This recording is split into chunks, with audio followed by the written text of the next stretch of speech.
This is it, people. This is what you've been waiting for.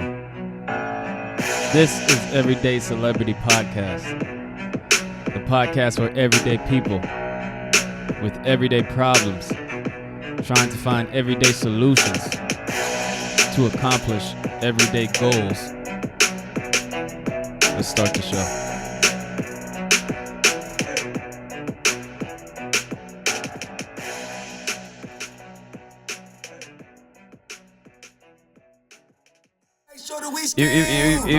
Welcome to another episode of Everyday Celebrity Podcast, the number one podcast in Oakland, the number one podcast in the Bay Area. And today we have a surprise guest. This woman just came out of nowhere. She is ex-techie. Let's see. Well, how else can I explain it? She's an author of some books we're going to get into. And she just quit her 9-to-5 and went into entrepreneurship, and now she does something that's very surprising to everyone when they hear she makes puzzles, which is very nerdy. But we're gonna see what brought her to that. Welcome, Katie. You want to go by Catherine, or what do you want to go by? Yeah, Katie is perfect. Katie, Most okay. people call me Katie. Well, welcome to the podcast. How are you? Thanks for having me. How was your day today? It was good. On the way here, we saw an accident. It was very scary, but we didn't see blood, so. Okay. And you drove from where? So I live close to Fremont. It's Newark area. Uh-huh. We only have one zip code, so I usually just say, "Oh, we're right next to Fremont." Okay. Yeah. And you're not used to this is like your first podcast, right? This is my first in-person podcast. Yeah, okay. Yeah. So you do a lot of stuff No, not a lot, but like I tried. So we met on this like platform called Match, and I have been getting pretty good like traction on there. Like there are people reaching out, mostly like small channels that's remote or not in the US. But yeah. You are originally from Asia, yeah? Yeah, I mean, it's hard to define where I'm from. I was born in Germany, and then I spent a few years at El Cerrito. Yeah, that's like north of Berkeley. And then we moved back to Taiwan. Taiwan is where both of my parents are from. So I was there for a while, for about 2 decades, I would say, and then I came back. Why were you born in Germany? Why? I would love to know. Were your parents like in military or something? No, actually, it's more simple than that. He was just doing his PhD, and then he was doing postdoc, and then he was teaching all at different countries. Yeah. You're talking about your dad? My dad, yeah. Okay. He's German? No. No? Both my parents are Taiwanese, and my dad got a scholarship to Germany. At the time, it's West Germany. Sounds very exotic now, but yeah. So he went to West Germany for his PhD in botany, horticulture. Yeah. How long did you stay in Germany? Only 3 years. Oh, so you don't really remember it? I remember like fragments of things. But yeah, no, I mean, I was 3. You have siblings? Nope. No? Only child, huh? Yeah. That's surprising in your culture, right? You guys are old school where the woman is supposed to have many kids, right? Yeah, my mom got fed up by me. I guess I was difficult. You were a bad child? Probably. Oh, no. Are you close with your parents? Not really. Why is that? They are really nice people, but I think we have some cultural gaps. That's just what are they, like old school? Explain. Like old school shit? So I think like most people can relate. Like our parents are just like wanting us to go one direction in our lives, and we really don't want to. For my mom, she is a very nervous person, and so like yeah, like her nervous energy sometimes feed off of me. If there are things she asks me that I'm already not certain about, it like really heightens my anxiety and hers. So it's not a good situation. But no, we talk every week. I mean, they live in Taiwan, so it's not like I can visit them super easily. So I mean, I enjoy the buffer, but at the same time, yeah. What's growing up in Taiwan like? um, I mean, it's different for me than for other Taiwanese people. Cause when I first went back, I like knew nothing. I was an idiot that looks like the local. So that created a very interesting situation. Like people will try to talk to me and I wouldn't know how to respond. Even after I learned the language. I'm talking about, like the etiquette and stuff like that. I didn't know how to hold chopsticks and I didn't know kids need to nap after lunch.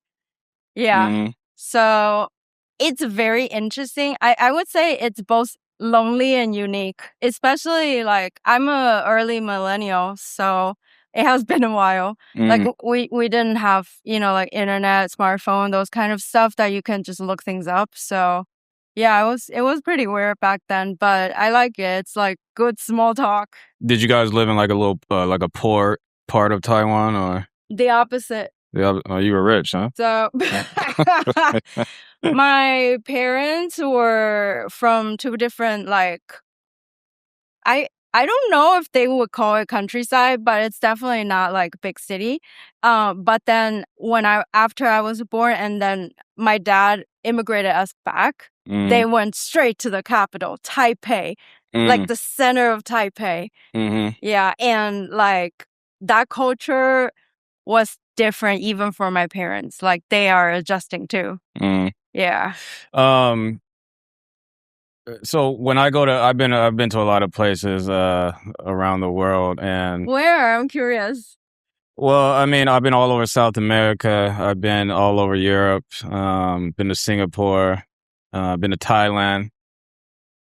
And is Thailand similar to Taiwan? Do you think? I mean, we are all like Southeast Asian countries. No, I wouldn't say I know too much about Thailand. So you been there? Yeah. Okay. That's why I brought that up because like in Thailand, there's like, it's crazy because like prostitution is like very, is very big out there and it's illegal. Oh, is it? I didn't know this. So prostitution in Thailand is illegal, but it's so out in the open and all over the place, which is crazy to me. And I guess Thailand is ran by a king or something like that. Like if you disrespect the king, you get killed or some shit like that. Oh my God. It's like one of those hidden rules, like don't say anything bad about the king in public.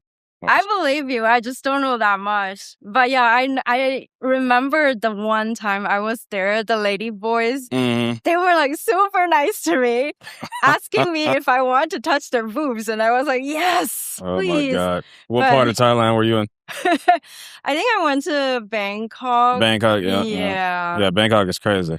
I mean, I was a tourist. So yeah, Bangkok. Did you... When you growing up in Taiwan, did you feel like you grew up faster than like kids out in the US? You know, like kids are kids, but if you're from overseas, responsibility is handed to you at a younger age. Seems like. Did you feel that way?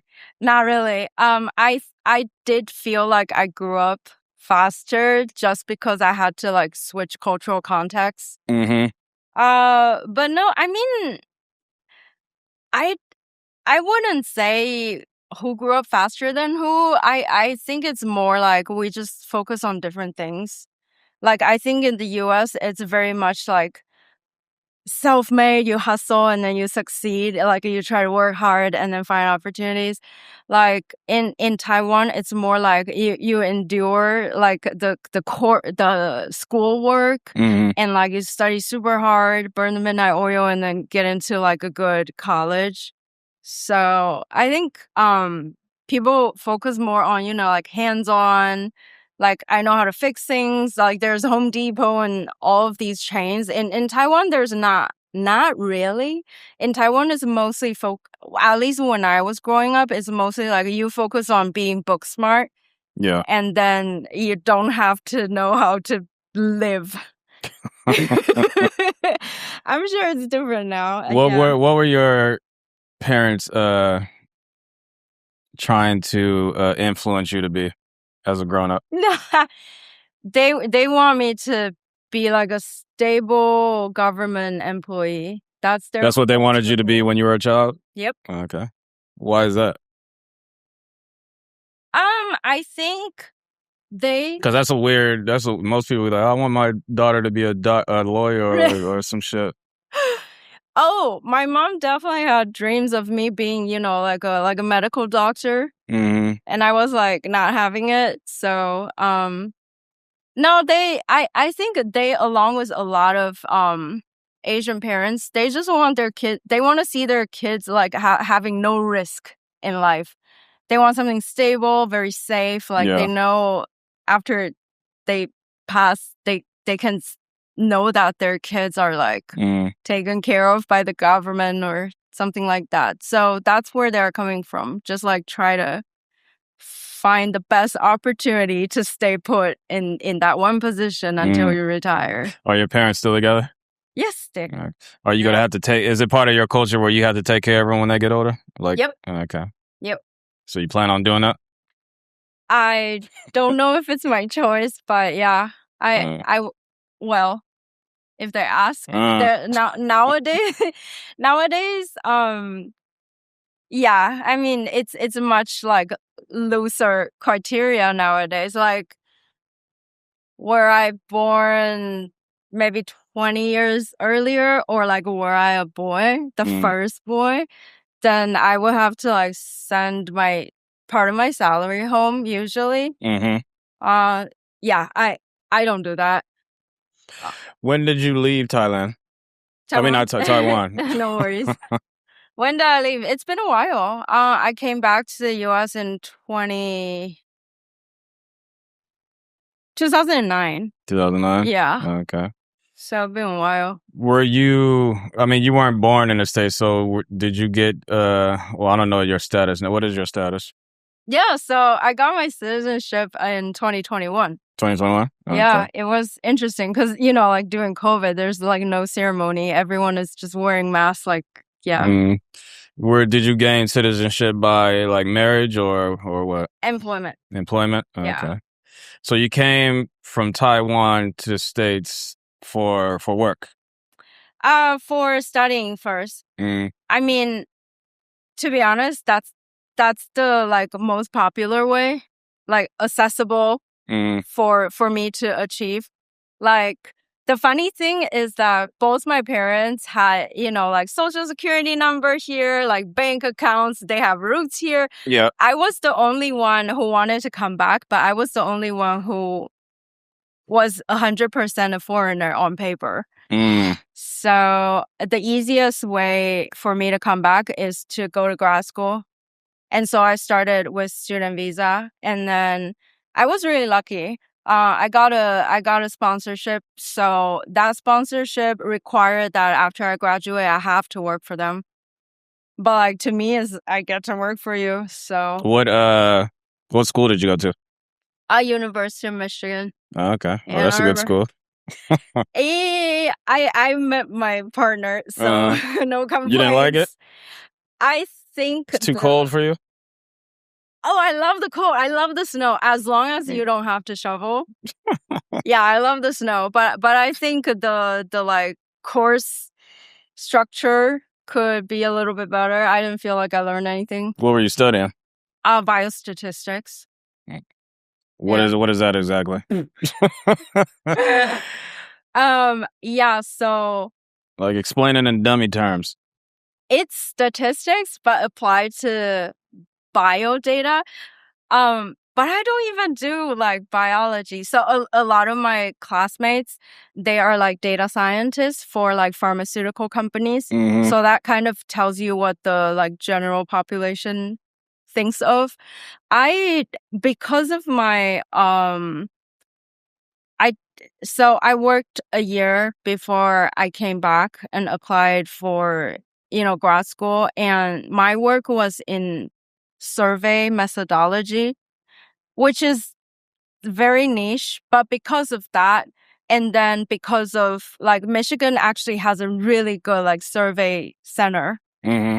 And so I was concentrated in that. So I was also a data scientist, just like doing statistics, massaging all the big data that people buzz about these days. But I apply it to, like international surveys, how to design survey, how to analyze the results after you get things back and stuff like that. Yeah. Did you enjoy doing it? I loved it. Yeah, okay. Yeah. And then when you graduated, you went to grad school at Michigan too? Yeah, I came straight back for grad school. Oh, you came back for grad school? Yeah, I graduated back in Taiwan. Do you have your doctorate? Undergrad. Undergrad in Taiwan, and then worked a little bit, and then came here for grad school. Master's. I cannot take more. What were you like in school, in college?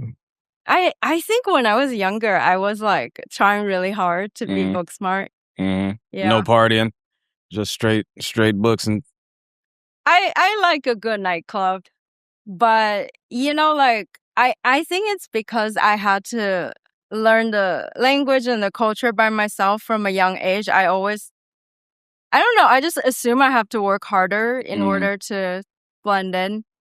And then, I mean, that slowly wears off as I go into college and people start partying. But yeah.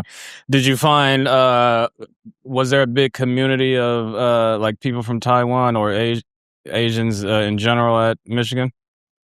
Michigan, because the school has some kind of arrangement with a few universities in China. Mm-hmm. I would say most of my interactions was with like mainland Chinese people that I had never met in my life before that. I also hang with, like the Asian Americans. I think there were 2 Korean classmates. Yeah. So yeah, that's about it. You said you met your partner in college, yes? Yeah. No, you're talking about your husband or just like your...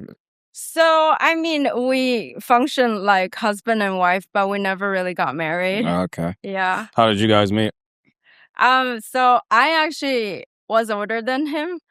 I already graduated and I was like bored out of my mind. And I was like, I need to find something to do in this town. And then, You went on Tinder or something? No, I did not look for dating, actually. I was looking for music projects to do because that was one of my lifelong hobbies. And then he was auditioning for singers for his band. And so I auditioned for him. And then he was like, oh, okay, yeah, good. And then he was like, oh, but you know what? I think I need to spend time with you one-on-one to catch you up. And then he segued into oldest trick in the book. I know, right? So you're a singer too? Yes, I am. So you guys are currently in a band? Yeah, we're gigging around this area. Yeah. What type of music? It's a little bit hard to define. Do you know like a Nightwish? Nightwish, Evanescence. Evanescence, yeah. Kind of like that. Okay. Yeah. So I wouldn't have guessed. You don't give singer band vibes. Yeah, I know. Okay. You always been into music? Yeah. You always been a singer? I've always been in choir singing. The band thing started after I met my partner. Yeah. Okay. So you guys met in college. You were older than him. You already graduated when you met him, you said? Yeah. And he was doing his first year master's. Yeah. Okay. What year did you finish school? 2010. Yeah, it's 2010? 2 years. Okay. And then after college, you went to go work for the company that was sponsoring you. What company was that? It's actually just the University of Michigan Survey Center. Yeah. Okay. How long did you work for them? 7 years. 7 years. Okay. So you must have liked it a little bit, right? It's interesting because I really like my coworkers. I like the stability. Pretty much nobody gets fired. If you want to fire someone from, like higher ed, you have to like write a report, justify it. So that was good. But I think had I had that job now, I would love it and work till I retire. But that was my first job and I was feeling unfulfilled at the time. What was that the reason you quit? I would have quit because of that, but the actual reason I quit is because, Vasily found a job here in California. And so we moved here. That's really why. Okay. So you would have stayed there if I might if it have. wasn't for him. We'll see. I don't know. I might have stayed a few more years. But yeah, I wasn't feeling I learned too much there. How was the transition from Michigan to California, the Bay Area specifically? I was really excited to be here. And then after I got here, I hated everything. What'd you hate about it? It's just like the traffic noise, the finding parking situation, and it was just a little bit scary with like so much information coming at you at the same time. But like after living here for like 10 years, that's also what I like about the Bay Area. There's always something to do. There's, meeting people like you. I don't think it will happen in Michigan. So yeah, I mean, there's opportunities here. I was like completely not used to it. And I was like, I miss the trees and the forest in Ann Arbor. But yeah, I mean, after 10 years, I just really appreciate there's just so much to do. Yeah. Did you get when you came here, did you find another job in bio research? Yeah. I was like, I am done with higher ed. I'm going straight into private sectors. And so that's what I did. My first job here was a Mountain View startup. Unfortunately, it wasn't like anything bio related or anything like who's talking. Anyways, it wasn't bio, it wasn't survey, but people loved data science at that time. That was like when 2016, 17-ish, that's when data science was booming. Yeah, and so they were excited to see me able to code, but from a background of math instead of from a background of engineering, computer science. So yeah, it was pretty good back then. I have a question about, because how everyone says coding this, coding that. Like, what the fuck exactly are you guys doing when you say I'm a coder? Dude, it's like a whole spectrum. Yeah. So okay, for me, I work in back end, which means that my code kind of just runs without anyone noticing. What I built was machine learning algorithms. I only prototype it and then I pass it on to the like real engineers to like productionize it. Those people are trained in more like how to make the code run very smoothly. Like you don't take down Amazon suddenly in one day. I don't deal with that. I mostly deal with, is this machine learning providing you the answer you really wanted? Is it accurate enough? So that's what coding is? Everything I just said are coding. There's like, my coding is like machine learning coding, and then typical engineer development coding. They also have the difference between front end and back end. So now that I'm doing e-commerce for myself, I am learning a lot about a new area, which is front end coding, and that is the HTML, CSS, like building websites and all of those things. Yeah, they are all coding, but using different languages. Are you able to hack into Bank of America and shit like that? Oh, hell no. I wish. I wish. Then I can retire. Or so I've read that you quit your 9 to 5 and now you Oh, yeah. launched a business. Yes. Yeah. What's your business about?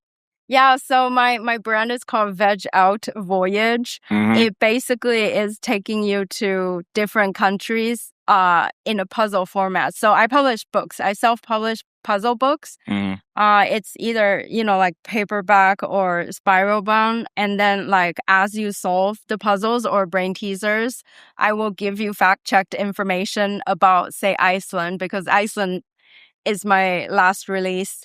Yeah. So people will get travel information. They will also get a little bit of, like the logistics. If you wanted to backpack there, like take care of the weather, wear crampons, stuff like that. Yeah. What made you start that business out of all things? I love how surprised you are. It's actually quite related to the survey I was doing before. To me, what was interesting is, the society and the people. Like, I don't know if it's because I bounced around different countries. I find it very interesting to like understand different people have their own, like social norms are different and stuff like that. But like in the end of the day, we all have same emotions.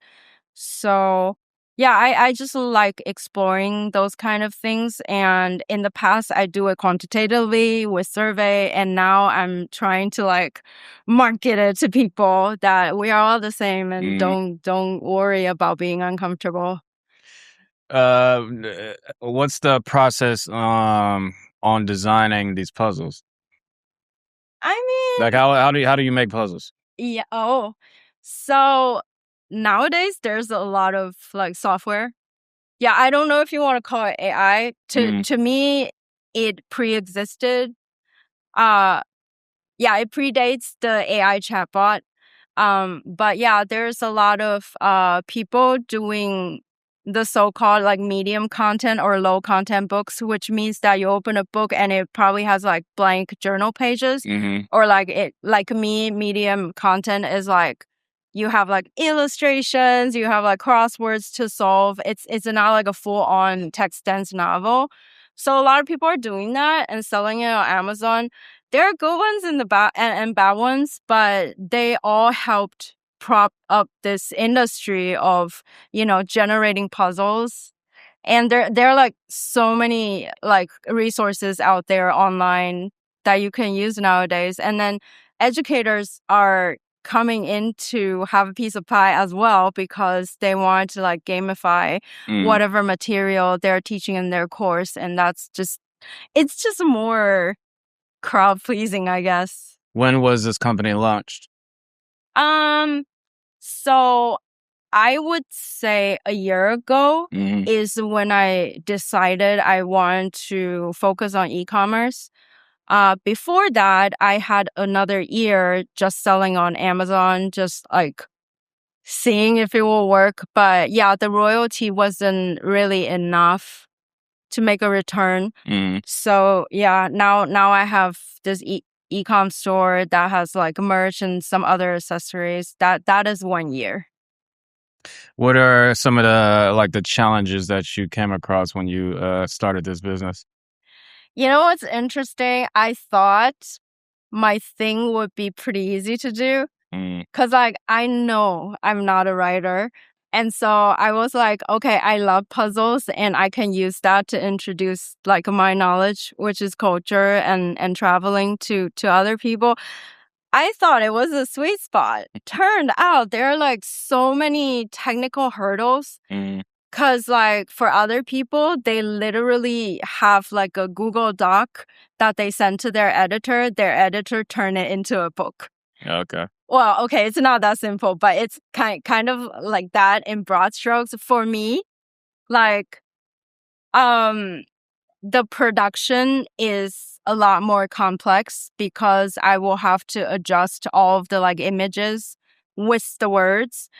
And then after that, I think my first like huge discouragement was Amazon banned my Kindle version. And I was like, why? People like it. It was number one new release for the first week before it was taken down. But they said it's because one, a lot of people are doing, like blank notebooks, and Amazon is fed up with it, so they don't like us. And the official reason that they took me down is because it's an interactive book, and if it's Kindle, people cannot like really write answers or like circle things on it. So they're like, nah, this is not worth our time. You are only selling paperback. Yeah. Your travels, because you said you do puzzles based on like traveling, right? Yeah. So name me some places you've been. Places I've been. Let's see. So obviously Germany, US, Taiwan. We talked about Thailand. I also went to Singapore. Yeah, and then Indonesia once. Where else? After college, I went to Uganda, Rwanda, Mexico, and then now that I'm a little older, I'm in like the cruise life.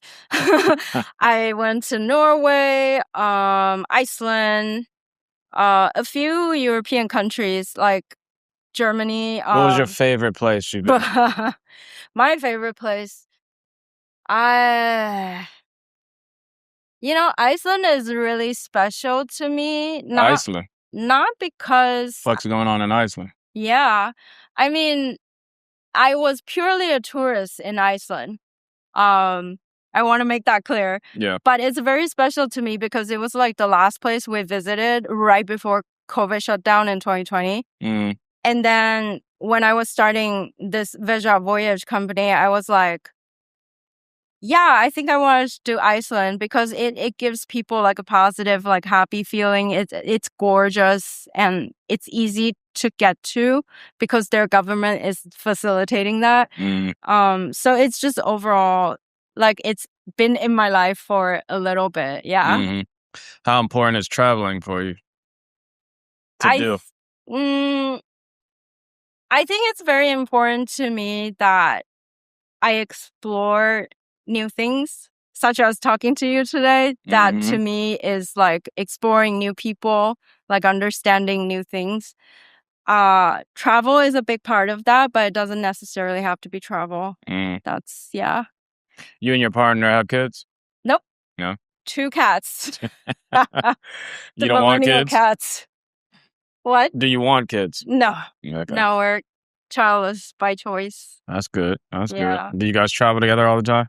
Yeah. Most of the time, if we travel, then it's with each other. Yeah. Okay. Yeah. Is the company... So you launched your company, right? And then most people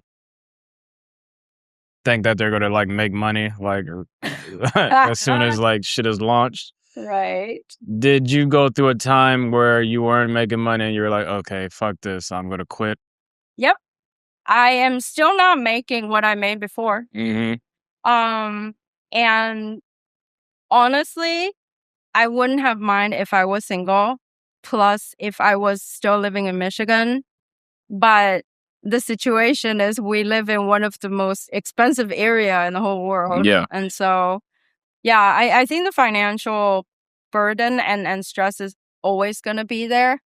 But so far, I feel like even with tariff last year and all of the like technical issues Amazon gave me, like I still feel hopeful because there are just like so much resources out there. Like let's say podcast doesn't work out, then maybe I can like go do like brand collaboration with Etsy people. There's just like so much on the internet nowadays. So I feel like we just have to look.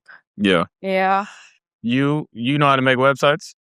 A little bit. I'm not an expert, but yeah, I wrote my own website, app integration, and all that. Okay. I want to ask you a question about this, like some political shit. Are you political? I am. Personally, I am very political, but I don't talk about it. Yeah. So you don't have views on very juicy. Very juicy. What are your views on China trying to take over Taiwan? I think they're very successful in their propaganda. Mm-hmm. But the truth is that, like most of the Taiwanese, I also believe that we are an independent country. It's hard to believe otherwise because let's say I murder someone, I go to Taiwan in jail. I don't get tried by anyone in China. They had nothing to do with it. We have our own president, our own constitution, our own passport. We have our own currency. So I don't understand why it's not a country other than they really want this piece of land. Yeah. But yeah, so like I told you earlier, like my first interaction with mainland people are from my like grad school days in Michigan. That was like my first exposure. Even though we look the same, I know, but like then some of us became friends. Obviously, like after school, I started to realize like it's very important to make a distinction between, you know, what the government is doing does not reflect what the people Yeah, I mean you can say that about America right now. Oh gosh. Yeah. Mm-hmm. And everything. Israel. Like Russia. Mm-hmm. Yeah. So When's the last time you went back? Oh God. Do you want to take a guess? It's been a long time. Like longer than 10 years? Yes. Damn. Yeah. 2010. When I graduated, I went back once, yeah. Okay. You don't have no plans on going back and visit it? I might soon because my dad had a stroke. So I mean, it has been a while. It has been a couple of years, but you know, like they're both aging. I feel like I probably should. Yeah. The longer I don't go back, the more like anxiety I feel about going back. Yeah. But I should. Your music career, I'm going to talk about that a little bit. Sure. What's the band called? The band is called The Wave and the Particle. The Wave and the Particle. The nerdiest, yes. That's some science shit, huh? Yep. What do you guys like normally sing about? So my partner writes all of our songs and the lyrics. The previous album that we released in 2024. Oh, you got albums out. Yeah. Okay. Look it up on Spotify. Yeah, so he writes about, you know, like humanity. Well, so AI was a big topic back then. He was talking a lot about, you know, like does machine think? Are they sentient? How is that reflecting what humans are? Like why are we different? And just thinking about the philosophical questions. I am less philosophical than him, but I love singing. The craft itself is very interesting. Like learning the notes, learning how to perform on stage. That's the part I'm interested in. But yeah, he mostly explores, you know, like human conditions and the thinking. How many people are in the band? 5? 5. Me and well, so I'm the front vocal. He plays keyboard. We have guitarist, bassist, and a drummer. 5. Yep. Okay. How many? When's your next performance? Oh gosh, I don't know. How many albums do you guys have out?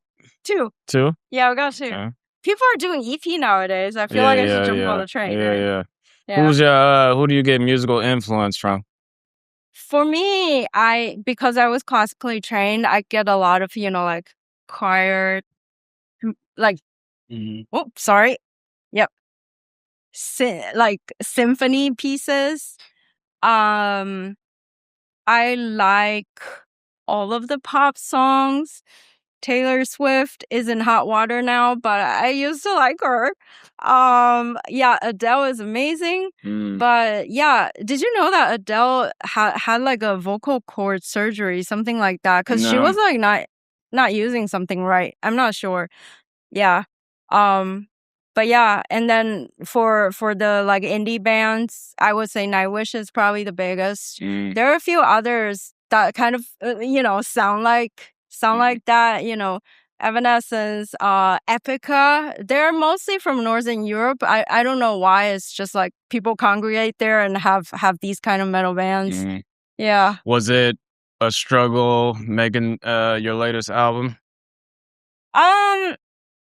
I mean, I wouldn't say it's a struggle. I guess it's a struggle to be patient because it always takes longer than you think. Always. But other than that, no, it was pretty enjoyable. You don't get like stage fright when you're performing?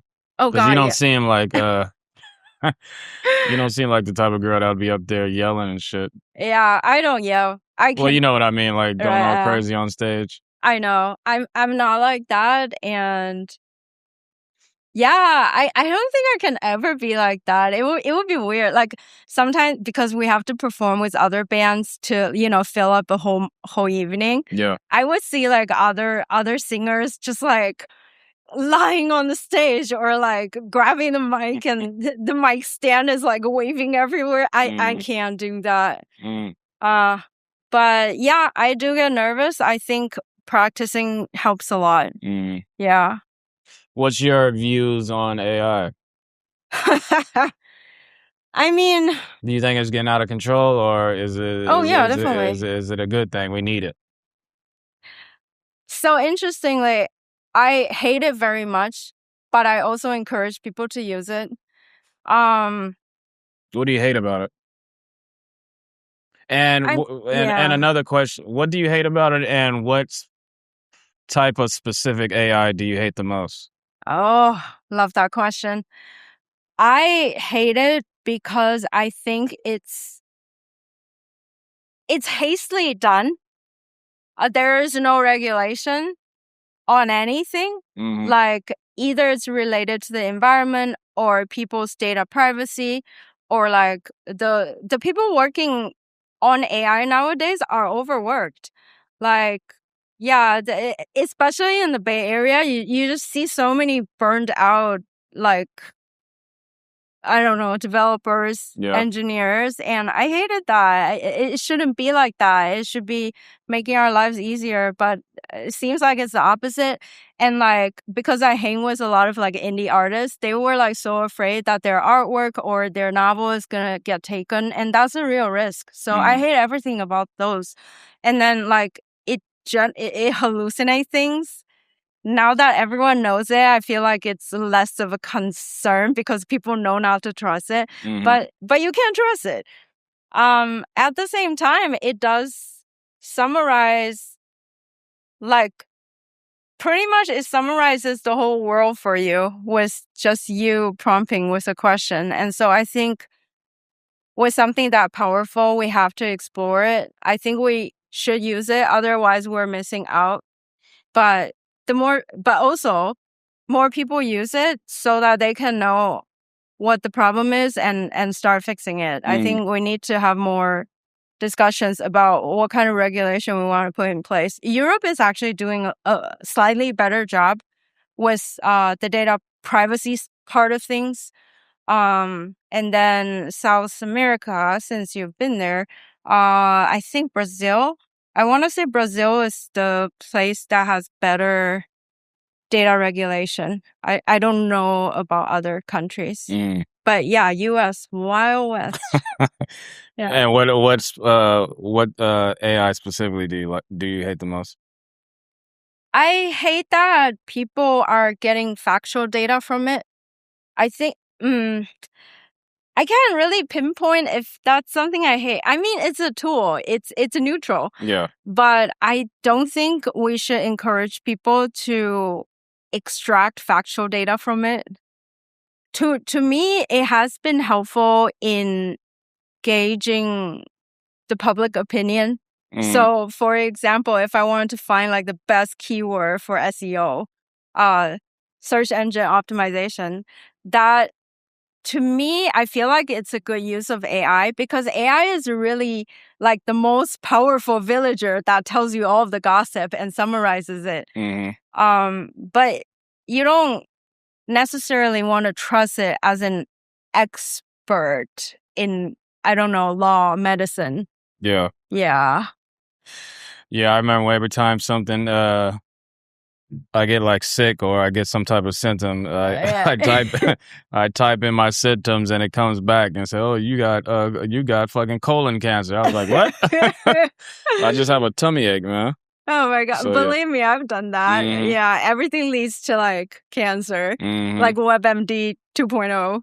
I was talking to my friend. She used to work for Tesla, and she asked me, "Have you seen a cyber cab out here yet?" And I was like, "Yeah, I saw one a couple weeks ago in San Francisco." Well, you're talking about the truck thing, right? No, the Tesla, the new Tesla car, Oh, the cyber cab. You heard of that? That gold car? I've heard it. I've never seen Yeah. it in person. So I saw one randomly for the first time in person. It drove past me in San Francisco. Man. And then she's like, "Oh, I can't wait for these to come out and all this other shit." So then I told her, I was like, I don't think it's going to get approved well, at least not in California, because it's 100% driverless.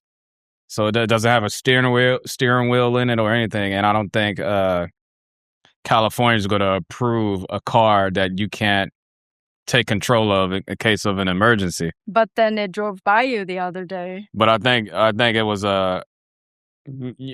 like one of those models with it probably had a steering wheel, because there was somebody there's only 2 seats in the car, but it looked like the guy was driving. So I think this was like one of those test versions. It wasn't like the Waymos. Yeah.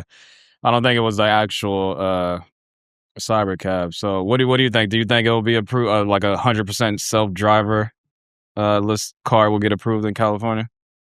To be honest, because California has rules like a motherfucker. So. I mean, when Uber first came out, I thought it was gonna get shut down because it made such a mess in the traffic flow. Mm-hmm. But it's still here, and I use it. Yeah. Everybody uses it, so I honestly don't know. Well, someone's driving still. That is true. This is a car where you have no control over. Yeah, So that's true. That's why I think it's not going to get approved in California. Who knows? World is crazy. I get surprised every day. What's your thoughts on Elon Musk?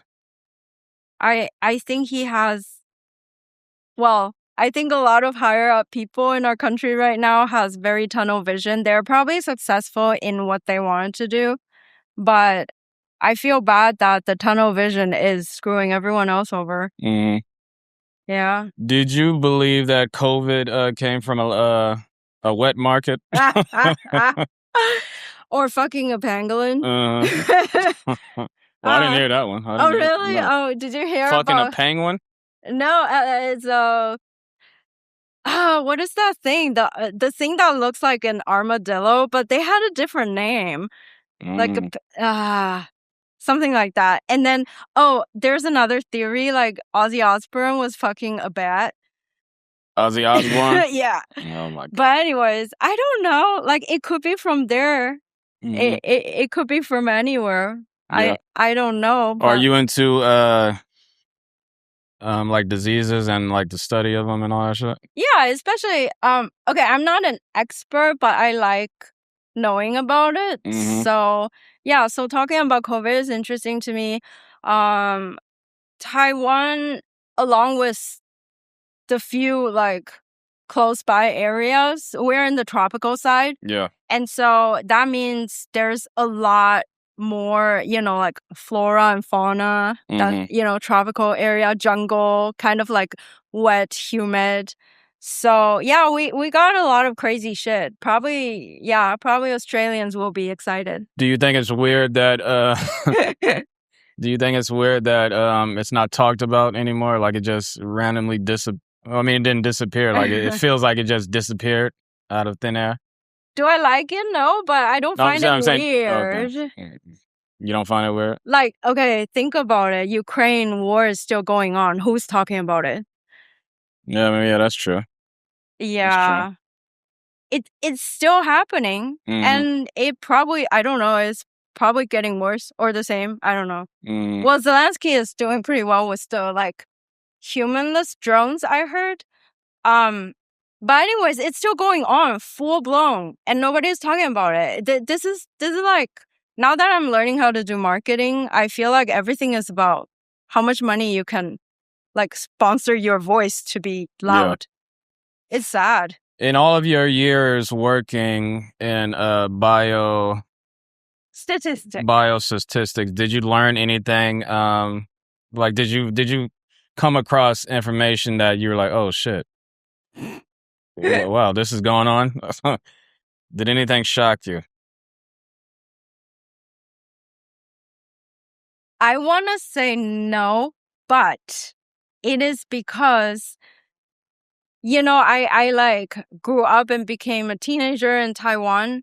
We always, in the back of my mind, like China is always testing some kind of missiles around our water. Like those threats become so normal, you don't get affected anymore. It's like you hear the news anchor talking about, oh, there's another missile launch.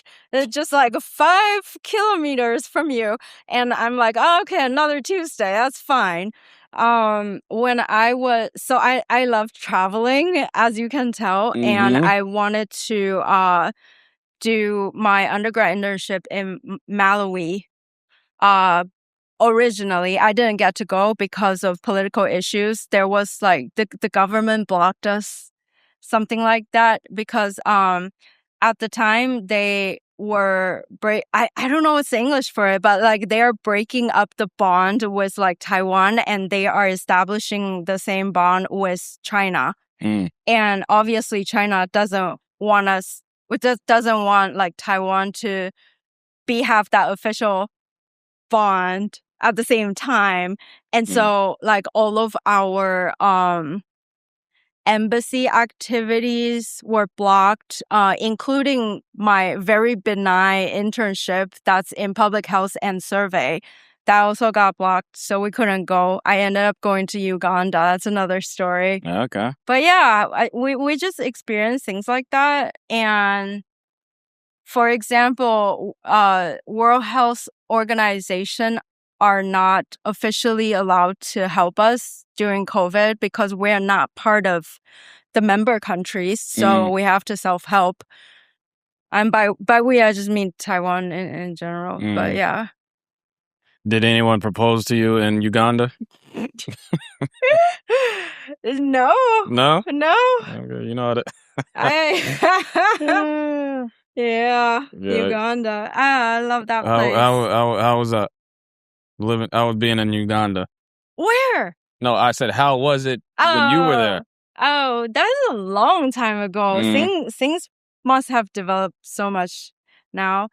But yeah, when I was in Uganda, that's around, about 2010.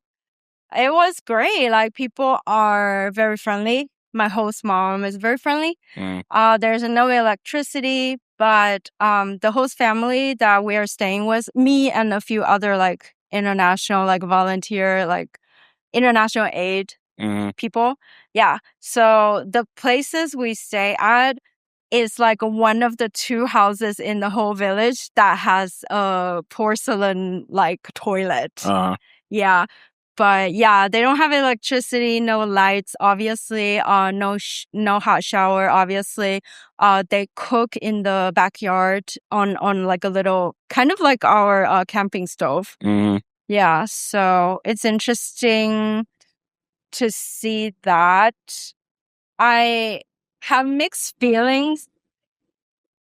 I have mixed feelings about, you know, the kids asking for money. I was not expecting that, but in hindsight, it's like, I mean, it's very reasonable. To be very honest, like the biggest contribution all of our like student interns contribute to the society is money, because we bring money to their country. That is an unfortunate truth. We are not there to like really establish any like a nonprofit organization or start like a grassroots whatnot, unless you're there for like 5-10 years. And so we are really just a more immersed tourist. So yeah, that was a cultural shock because like the stereotype is that you see like all of the African kids that surrounds the volunteer, and then you took pictures of like all of their smiling faces. The truth is that they will chase you and call you muzungu, muzungu. Can you give us money? It means that white people, can you give us money? And that's how most people got those like smiling pictures. Mhm. Yeah. Yeah, that's the one thing I hate about when I travel is like because you're constantly like when I was in Thailand, or when you go when I was in Colombia, like you're at the beach and then you're constantly being asked, "Oh, you want to buy this? You want this? You want that?" So it's like, can I just fucking enjoy my my vacation without every 10 minutes being asked to give money or to buy something? And they're aggressive with it. They'll like stand right in your face, and you be like, "No, I don't want nothing. I'm good. I'm good. I'm good." And they'll still stand there. Oh yeah. So you have to be like, "Yo, you got to be forceful with them. Like, get the fuck out of my face. I don't want the postcard. God damn it." Yeah. Yeah, I had similar experience when I went to India. And then they will like heckle you. The moment you step out of the airport, somebody will try to take your luggage, not to steal it, but like if they kind of chauffeur you, you'll have to like give them, some change. Yeah. Yeah, this guy picked me up, and I had like a 4-hour layover when I was going to last time I went to Colombia, and I had a 4-hour layover in like Panama. Okay. And then this guy was like, I hopped in this taxi. This guy drove me around. He was taking me to all these places. Took me to like the Panama Canal. Nice. And like all these little spots, right? And then then a couple hours later, go back to the airport. He was like, "Yeah, $600." I was like, "No, what?" Damn. I was like, "What?" He was like, "Yeah, there's $600." So I was like, "All right, let me go to the ATM." So I hop out and then I walk right to my flight. Oh man. Which is bad, but whoever that guy is, I'm sorry. Well. But anyway, I owe you. I owe you. So you do a lot of things. What you bio statistics? Yeah. You have your puzzle entrepreneurship. Yes, I am unfocused. And music. Which one would you rather see take off, your company or your band? Definitely my company. My partner will disagree. But to me, music is just a hobby. It's a very serious hobby, but I don't want it to be tied to like a dollar sign. Yeah. That it makes me like, it gives me mental health. And then my business, I started it as a business to make money because I knew that we need to have income. Otherwise, it's impossible to live here. So yeah, the purpose is different. I like both. I hope I can continue to do both. Yeah. What do you want? Where do you want to see your business go from here? So when I set it up, it was already in a structure where I can do multiple different countries. What surprised me was I was super slow. So right now I have Barcelona and Iceland, but what I really want to see in the next like maybe 2 years is that I come up with a few more countries. I have, just a few possibilities sitting there, waiting for me to have time to get it done. Like Germany, Taiwan is one of the countries I want to do. And then there are like a lot of beautiful island nations that nobody goes to, like Nauru or like Kiribati. Like, I think it will be interesting to like just talk about those places because nobody has heard of it. And that's part of travel. That's part of exploring the world.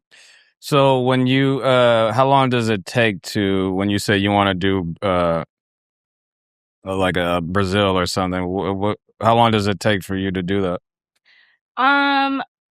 And what actually are you doing when you say you want to? What am I doing? I mean, because you said puzzle, right? Like, yeah. what else is involved? Is it just a puzzle? So I don't think I have a system nailed down yet, but I can tell you how I did my very last book. Yeah. Research was probably like 2-3 months, I would say. Like figuring out what tourists want to do, and then figure out what the country outside of tourism, like what is worth highlighting. So the research part is interesting, probably like 2 months, and then I outline what I want to cover. When I do the outline, I pair it with like what kind of puzzle works better for that information. So that is probably another month of just figuring out how I want to lay out the content in the book, and then actually making the puzzle and having the book ready. That took me almost 9 months last time, but I think it will be faster. I'm hoping to get it down to 3 months. I didn't know what I was doing. That's why it took so long. But it really, now that I know the software and have connection with like people, I think I can probably do it in like 3 to 5 months, churning out the puzzles, making sure they are still readable for like people of all ages, old and young. And then there are some technical requirements for formatting a book. Those just have to be met. So do you have to get like shit approved? Like, is there any like copyright issues because your images of like certain countries or something? I love that question. Let me tell you. Yeah, I had to rewrite 2 full chapters. And my book is not that big. It's like 150 pages. So I had to rewrite 2 full pages because I was using lyrics. So copyright itself is annoying to deal with. The most annoying part within copyright is music, lyrics. And I didn't know, like, who would have thought? I thought lyrics is like a good window into, Iceland and any place exotic. Turned out I have to like axe all of them because I don't want to pay like thousands of dollars just to use 2 lines of lyrics.